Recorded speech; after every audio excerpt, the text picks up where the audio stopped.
All right, and hello to everybody out there in podcast land. I am Ward 1 candidate Jacob McGregor, and this is another episode of Your Neck of the Woods. Today we have another guest from the 2021 election.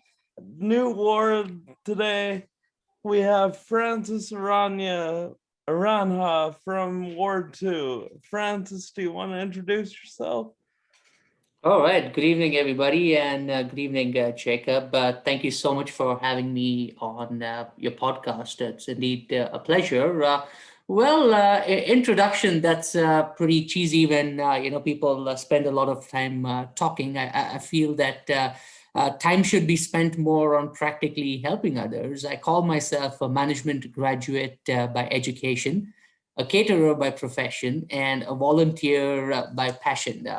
Life is all about giving back. Life is all about helping people. That's what Calgary taught me about. It's been a decade. My family and I are living in Calgary. And trust me, Calgary actually took us with open arms. They gave us what we needed. They helped us with the foundation, what we needed to excel. And today, whatever we are is thanks to the city. And there comes a point in time when you realize that we have to do something to give back to the city who actually made us who we are. And that's what we're trying to do today. All right, so let's talk about your experience as a first generation Calgarian. What made you want to come here, and what made you want to run for office? Well, indeed, that's a question I keep getting asked most of the times. It was 10 years back when we immigrated, and we never even heard about Calgary as a city. The only two places in Canada we had heard about is Toronto and Vancouver. So we did landing in Toronto, and we were at the brink of buying something there and settling down. And I had a university friend of mine back from India who said, hey, I live in Calgary. Why don't you just come here and why don't you, look at this place? It's a small city, but it's got great potential. So I was like, okay, fine. Let's look at it. That was the month of December of 2013, and somewhere around 15th of December when I landed here just to have a look at the city. And trust me, it was very cold. But what I liked, Yes. what I liked here is people were humble. The cab driver who drove me all the way from the airport to here, he had his stories to share, and people looked very connected. And especially when I went around the city in the peak winter, there were people stopping, saying hello to each other. That human value did exist, which I saw. People were minding their own businesses in Toronto and big cities like those. And having lived in a city like Dubai, which is so cosmopolitan, huge, where people don't have time for others, I felt Calgary was the right place to live in. Of course, I didn't mention about the cold to my wife and my dog, which they had Good over a period plan. of time. Yes, but they say whatever happens, happens for good. And I'm glad that I chose the city. So, um, bouncing off of that, do you think Calgary is doing enough to attract other people like yourself who are looking for places to start a life right now? Well, it is supposed to be the second largest city in Canada, and population-wise, we are pretty steady. The only thing which deters them is jobs. Let me not be biased here, but the matter of fact is that we've got most of our oil and gas economies, and most of the jobs revolve around them. So all we look at is if we could get a little alternative investments, get a little more diversification, why not? We can really be thriving, really be back into action and do whatever is necessary to get everyone into Calgary. I think personally there's a lot of potential for that in areas like the tech sector and other things like that. What are your thoughts on that? Well, it is and it is not. What people look out for is stability of job. What people look out for is opportunities to succeed in life. What people look out is the infrastructure to make it and to support it as a big city. Like we are such a big city, but there's not much of public transport to travel between uh, Calgary and Adri, Calgary and Chestermere. We don't even have direct buses or a great frequency of buses to boost tourism, like having a bus on an hourly basis from Calgary to Banff. We lack those basic things, and we call ourselves a major city. So once you have all those things, I think the population, the business to follow is just a byproduct. It just falls in place. That's a very interesting perspective. We were talking a little bit before we went live here about some of the opportunities to support small business in the city, and you were telling me a story about your friend growing organic tomatoes. Do you want to share that with Sure, sure. So, in my decade-long work of volunteering in Calgary, I've engaged myself a lot with small businesses, and I was so thrilled to be a part of the board of directors for Evanston community where I live in. And trust me, it's the small businesses which constitute to 95% of Calgary's total businesses. So we've got 55,434 to be precise, as per Calgary Economic Development in 2020. Of course, the business count went low by 7% due to the pandemic and due to the restrictions.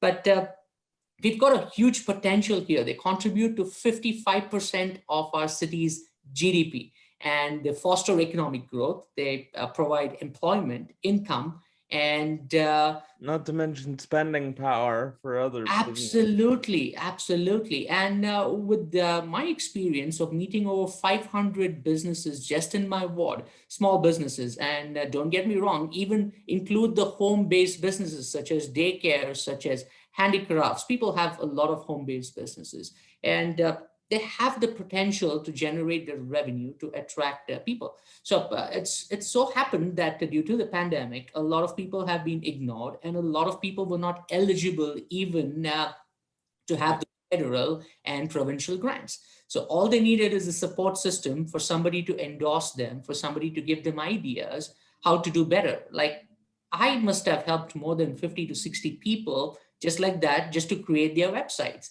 So that's what gave them an online footprint, because a lot of people didn't have online footprints, right? So these are small things which actually help create diversity in the economy. You're looking at having alternatives. You're looking at helping each other. So this is what I did to help our small businesses. I actually have some experience in the same vein. Before I got into running for office this year, I part of a web development startup here in Calgary, where we provide some of the websites and social media management for businesses as well. So I definitely know how much of a leg up that can be to businesses that are looking for that. Oh, absolutely. So as our viewers will know, I'm a younger candidate. I'm actually 27 years old, and reading your platform and your materials, you make an emphasis of empowering younger people in Calgary. And I think that's a great thing. Do you want to talk some more about that? Sure. I'm a statistics guy. I rely hugely on numbers because they don't lie.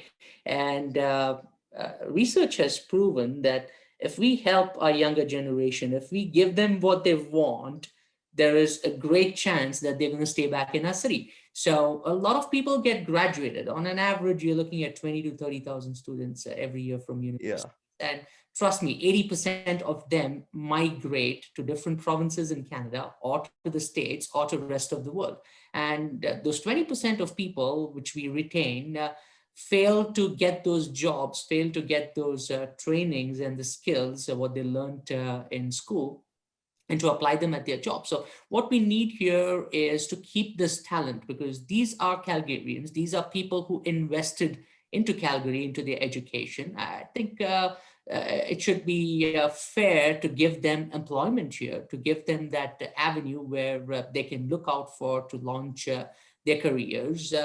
Jacob, 37% of Calgary's population is aged between 13 to 30 years, which includes you as well, one of the youth there. So that was the last census. And in my ward, to be specific, we've got 120,000 people, out of which 37% are youth, I would say, Now, what happens in this type of situations of pandemic is when the economy goes down, unemployment goes up, and the crime goes up as well. It's very proportional to each other. Yes, for Now, sure. what's happened to this youth is a lot of people have lost jobs. A lot of people have not even found employment.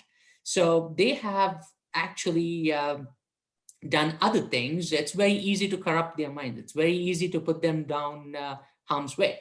And trust me, a lot of people have got into crime. A lot of people have got into quick money, the kids, and Oh, I know for it's sure. just It's not, gotten yes, so common. yes, it's just not helping. So if we had a support system where we could give them free online learning, where we could give them advancement course, where we could ask them to volunteer at churches, at facility, have that support system, it would have been so nice to help them do this. So which I have been engaging with a lot of students from SAIT, from Montreal, from University of Calgary, and we've been providing them with great options to do something different. A simple example would be I met a group of pilots, young guys, Yeah. 22 years of age, just completed their flying in 2019 and got their licenses from Montreal. And they come to church, all were unemployed with over 200 hours of flying. Their licenses were suspended because it's been 1.5 years they've not got jobs. And the transport industry, aviation in particular, has declined. And by the And it's been devastated by this year for sure. True, true. By the time it comes back to normal, we're looking at a couple of years. So these people have to redo everything. So the support system was needed to get them at least some jobs to keep them engaged. And that's what we did it from, these organizations, from the church perspective, from these little organization, charitable unions, got them engaged and got them working into different places. So it's actually very interesting that you got into that whole idea of losing these graduated young people, because that's something we've talked about several times here on the show, is how you maintain that population. And I think another important part of that is having a revitalized downtown, in addition to these job opportunities you discussed. There needs to be more things to do and see in the city. Do you agree? Absolutely, 100%. So that is, I would say that's a heart and soul of the city. So if you don't have that improvised and you do not diversify and look at a different perspective, I think we've lost most of our chunk. And then I'm gonna get to a little bit of a more hardball kind of topic here for a sec. You're running to replace a counselor that's had some ethics issues. Uh, how do you want to go about restoring that level of trust? Because that's been sort of a common theme in what I'm hearing as well, is that people have lost that trust in city council. Oh, that's a great question. I'm not here to judge about what happened in the past. I think we have a great legal system, and I 100% trust in that. And I truly believe, as a Catholic, in reconciliation. As long as the person accepts that he's done something wrong, we should give a person a second chance in life. Those are my views. Now, talking about integrity, once you lose that integrity and trust, it's very hard to build that. What I have in me is I'm just a common man, just like anyone else. I use the public transport till date every day, and I completely understand when people have to wait in those freezing temperatures, or when people talk about, hey, we do not have a great frequency here, I can completely resonate with them. So my thing for people is I'm accessible. I'll be taking the public transport every day, and I'll be gunning for better public transport. Of course, that's not part of my platform at the moment, but it is a byproduct of what we need to have to thrive as a city. Second thing is income disclosure. You have to be very transparent with your constituents from day. Absolutely. I'm, I'm running a low budget campaign, and when I would say the other gentleman spent more than $400,000 as per his income disclosure the last campaign. That's a lot Yes. of money, put together. I could have bought a couple of properties in different parts of the world. So Having run my campaign so far, there's no need to spend that much almost ever. Even running for like prime minister, that would get you a good chunk of the way there in a lot of places. So I think understanding what you need to spend and what you can spend are two different things. Uh, on that sort of note of public transport, do you have any thoughts on the Green Line then? well, I think it's a great project, and we've spent a lot of our resources, a lot of our time, a lot of public money into even evaluating the prospects. And it's got to go ahead from different agencies, of course. We still have the province to decide what's going to happen. I think we should go ahead with that because it's going to create more than 23,000 jobs, and infrastructure is going to be our biggest recovery plan looking at 2022 and thereon forward. Well, let's talk about that a little bit too, because Ward 1 and Ward 2, up where we are in the Northwest, some of it has beautiful infrastructure, roads, pathways, and everything else. And then some of the older neighborhoods, these everyday infrastructure pieces need upgrading pretty desperately. So is that something you would look at doing too? These sort of everyday infrastructure pieces that affect people's lives? Yes, it's very critical to upkeep and have something which is well working and which is safe for people to have. And new infrastructure always helps create opportunities, helps us give that extra avenues to people. So, let's talk about affordability, because I actually had to answer this question recently from somebody on my social media, saying it's nice to have all these great ideas, but you also have to balance it with where the money is going to come from. So how do you feel about that? Well, of course, it's very important aspect of business because we are a non-profit making company. You could call it a no profit, no loss. So most of the monies which are derived into the city is from taxpayers, and most of them are related to the city taxes, which are levied, directly and indirectly to the residents. So what we are looking here is if we could tighten up our belts, if we could prioritize what's more important and what's less with the same amount of budget, with the same amount of monies what we had in the past, we could better run. Like if you could just benchmark the major cities like Edmonton and you could look at Vancouver and Toronto. They have some mechanism where they can save a lot of money. I think we just need to follow those principles and not try to reinvent the wheel. I absolutely agree that we can definitely find savings across the organization here through a broadened save program and other things like this. Um, the whole atmosphere around council right now is there's a lot of rhetoric.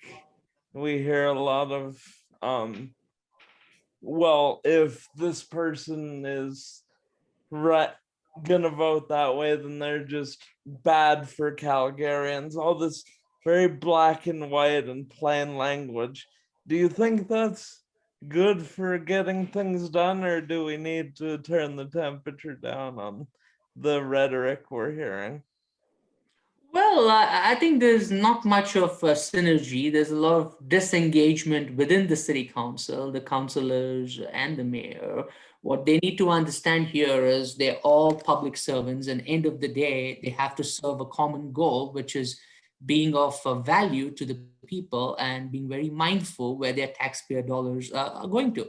As long as they put that perspective in place, I don't see any problem why there should be differences unless they want to get their personal baggage at work and create these issues. So, Ward 2 is a fairly crowded field in terms of the race for the election. What do you think, would you say, separates you from the other people running? Well, I would say it's a level playing field, and it's just common. It's just common that everyone is the same. They come from different backgrounds.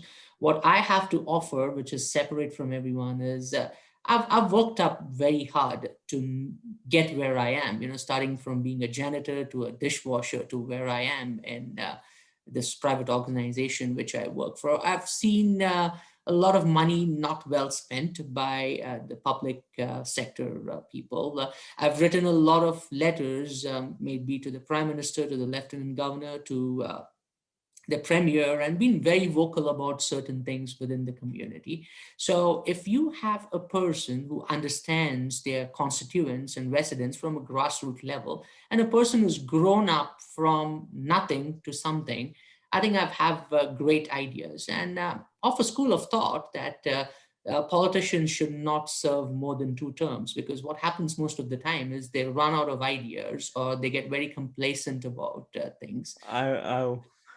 I'll tell you right now, I completely agree on term limits, and the counselor I happen to be running against said he believes in term limits, and yet he keeps pushing back the goalposts on what term.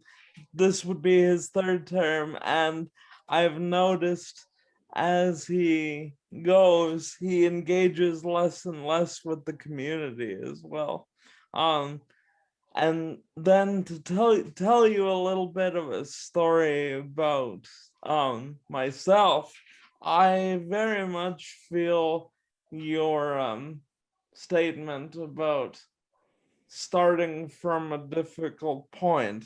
I'm a person with a disability, Yep. and I'm wheelchair bound, and like it or not, that comes with a lot of assumptions from people when they see me about what my life is going to be like. And so I've had to fight very hard myself for everywhere I've been and everywhere I'm going. And I believe that's very important in somebody who wants to represent their community, because we know what it's like to be in those difficult positions. No, absolutely well said. In fact, I feel you've got the great ability, even with the disability, you see. So you are so positive minded, and I wish you all the very luck. You know, we need people like you in the council.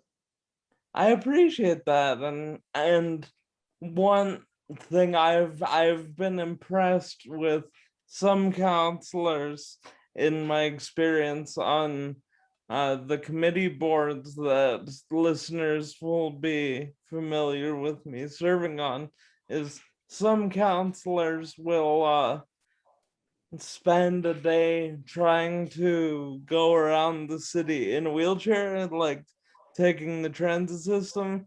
that way to learn what the barriers are? Is that something, if that time came, that you would be interested in? Absolutely. So when you decided to run for office, was were your family and friends like supportive of this decision? I know myself, I heard a lot of the "you're too honest to be a politician" kind of jokes. So It was a complex decision to make. All I had an experience was in volunteering and helping people. Of course, I've studied economics. I've studied management. In theory, it's different, but in practical, it's much more difficult when you get there because it's all about devoting your life and balancing that work-life thing.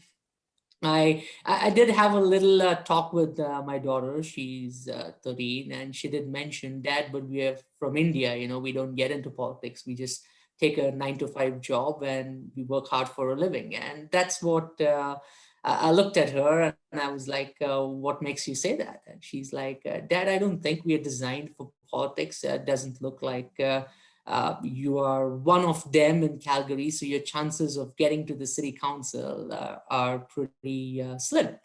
So I was like, that was a fair decision and a judgment you made. But unless you try, how do you even know if you get there or not?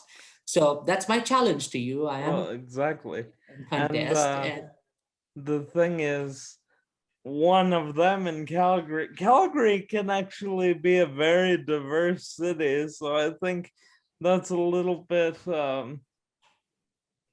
misleading to say you're not one of like the people that would be um normally elected to city council, because there's a little bit of diversity there, although I will argue it's a lot of older people for one, and that comes with its own wisdom, yes, but also the idea of maybe getting stuck in your ways that we've seen recently.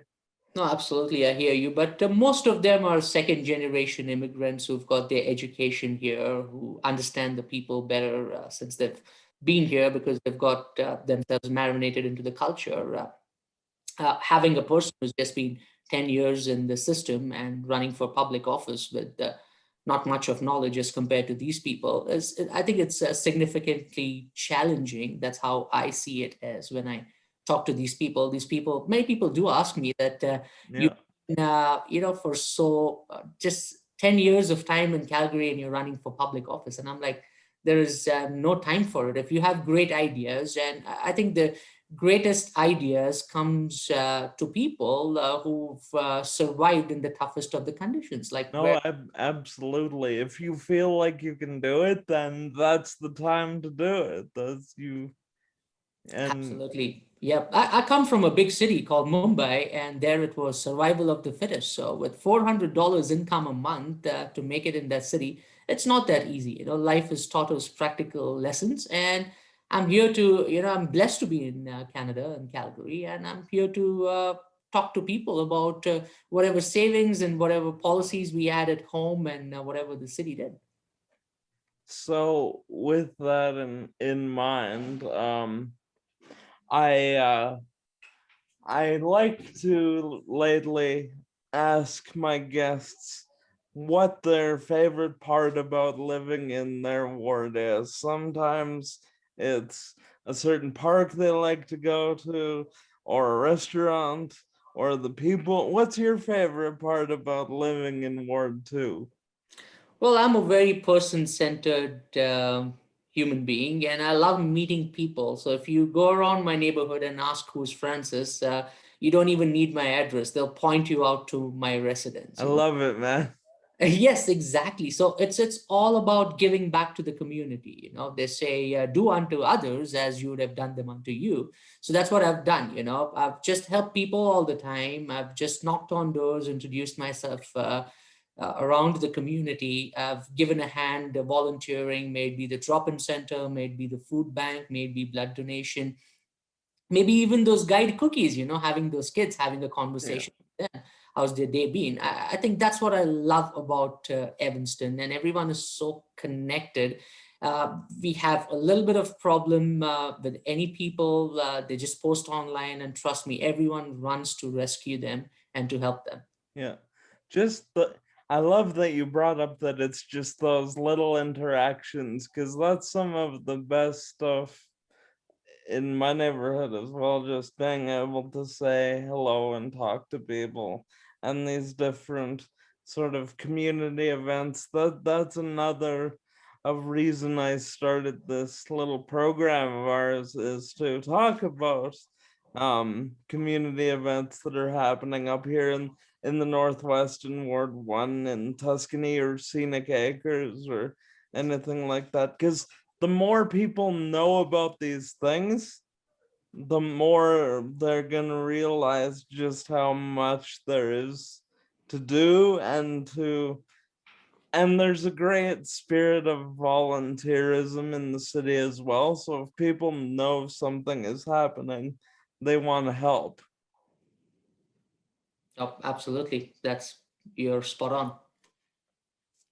So what before you are you doing your usual volunteer work at the same time as you're campaigning, or are you integrating it into the campaign, or what's the Well, um I've always been a volunteer for many years, and I still continue doing that. We did something for the Muslim community for Ramadan off late. We've been doing a lot of online events.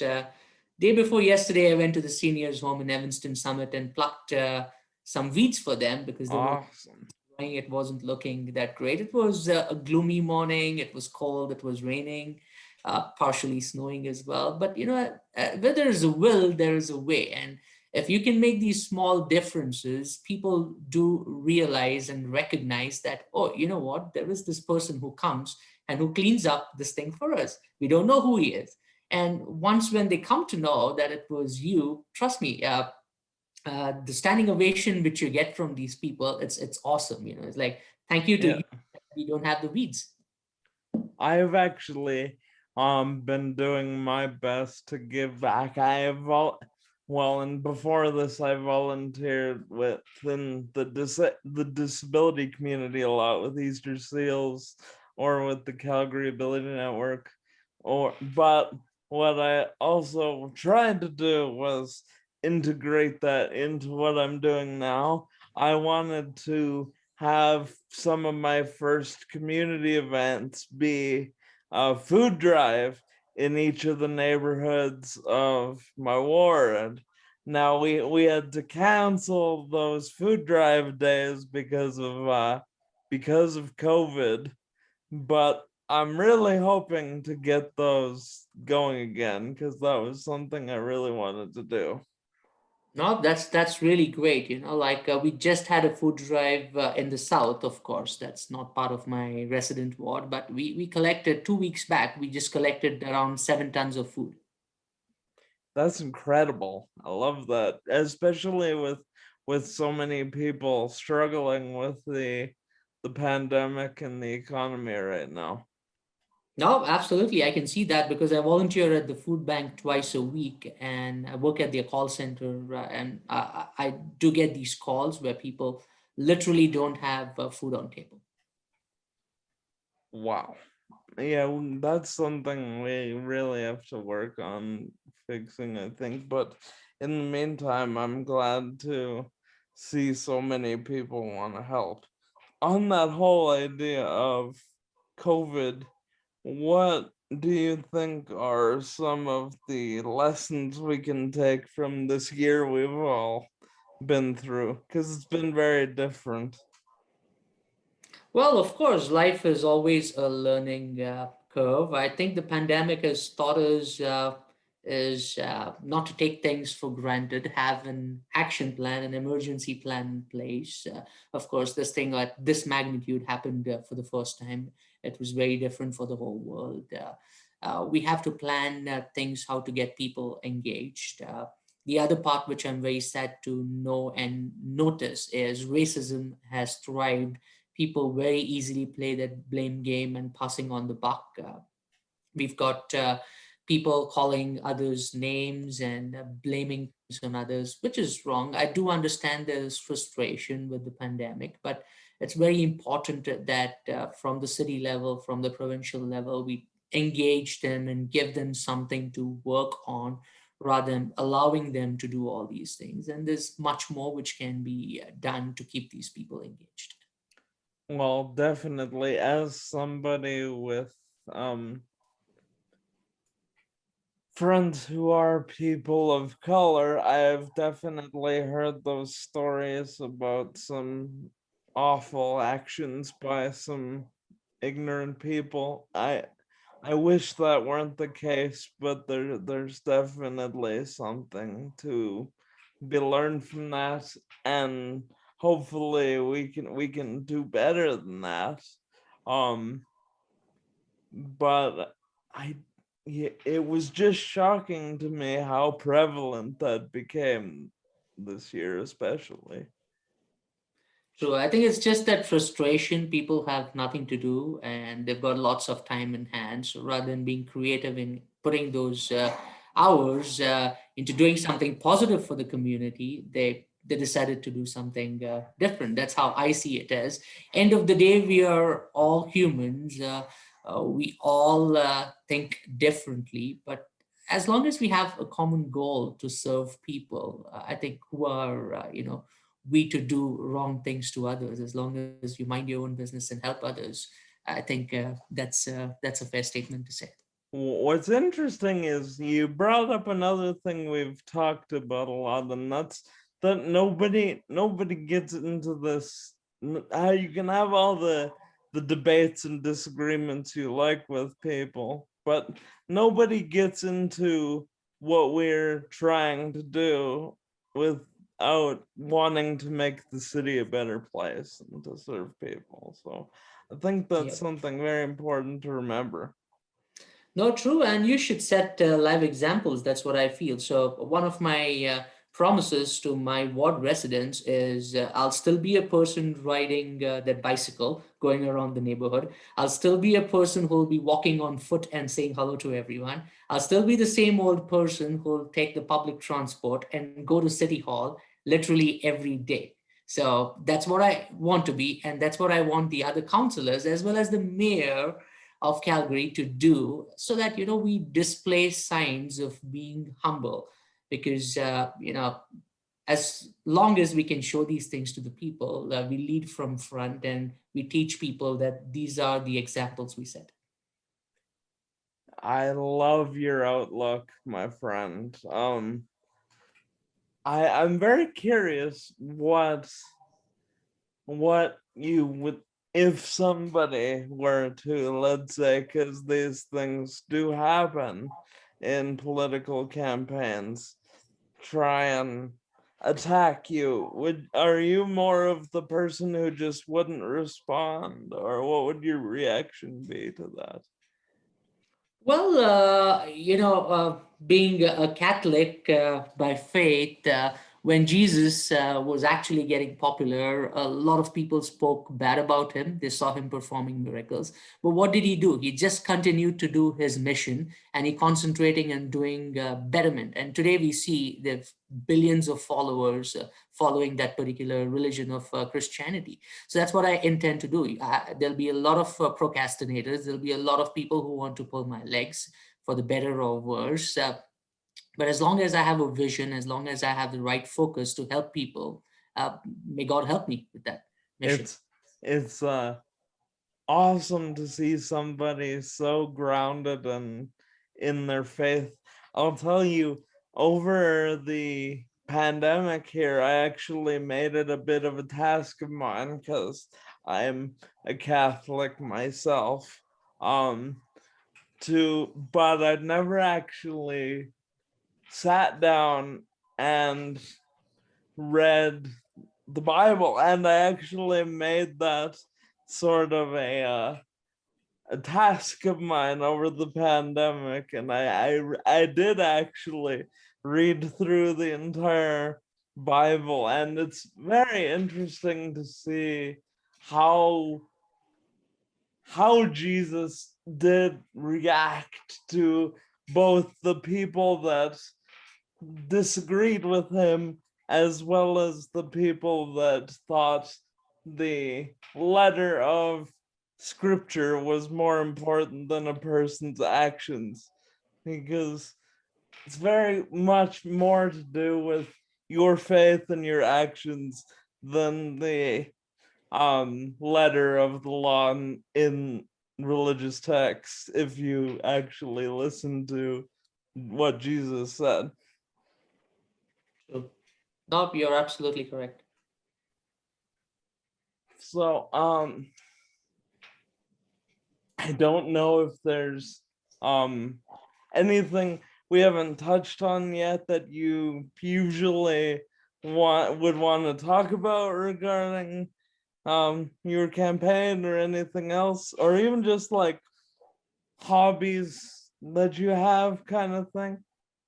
Well, hobbies is my guitar and singing songs. So that's what I want to do. I want to go outside most of these senior homes and start singing. I've been asking them for permissions if I could go out there and sing a couple of songs and cheer them up, go around in the neighborhood, have a lot of outdoor programs. I'm just waiting for our population to be inoculated so we have things back in track, because it's taken a big toll on people's mental health, especially people who do not have a great family, people who do not have that great support system.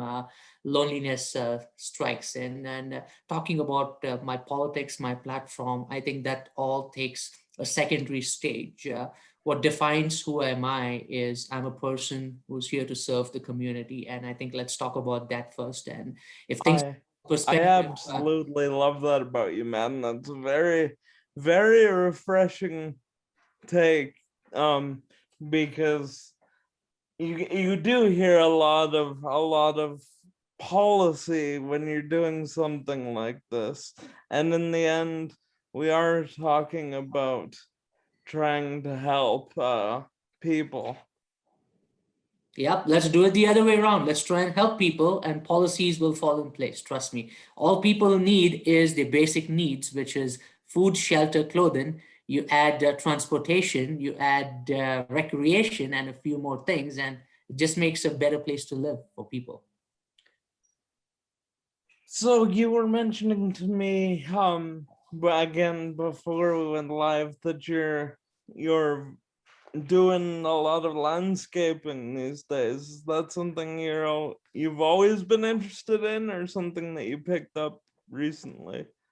Well, it's a 50-50. I would say that. I would generally leave that to my wife to lead the way, and I would help her out. But yes, in the couple of years when there's nothing to do, if I could put those efforts into this landscaping and make my backyard much more beautiful than it was 2 years back, we could enjoy some fruits of our labor. And we've got just 4 or 5 months left of summer and fall. That's where we could really enjoy. And this pandemic is not going anywhere soon, I think so. It's going to stay here at least till September, October, till everyone's inoculated. So why not enjoy our backyards and, yep, make the most of it.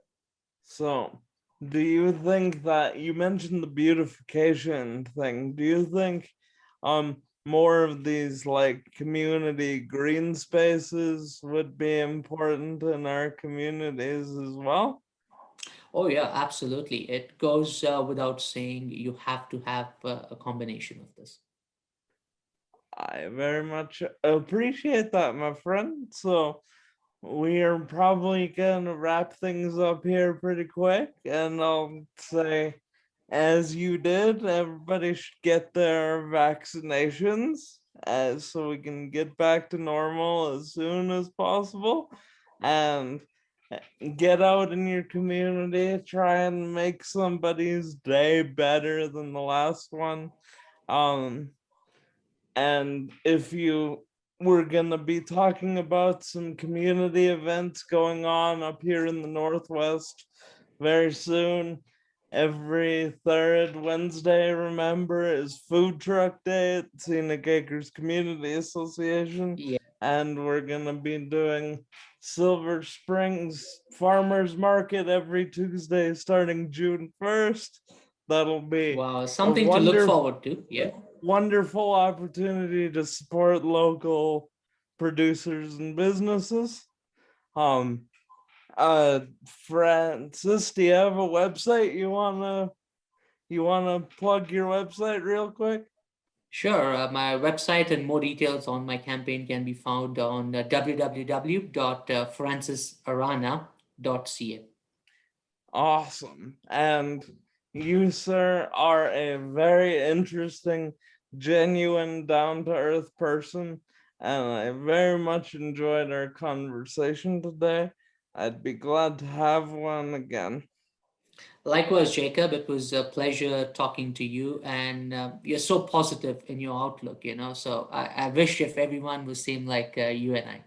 So, and if you want to join this conversation, and remember that it is a conversation out there, you can send me questions to my social media at Jacob for Ward 1 or on my website, jacobforward1.ca.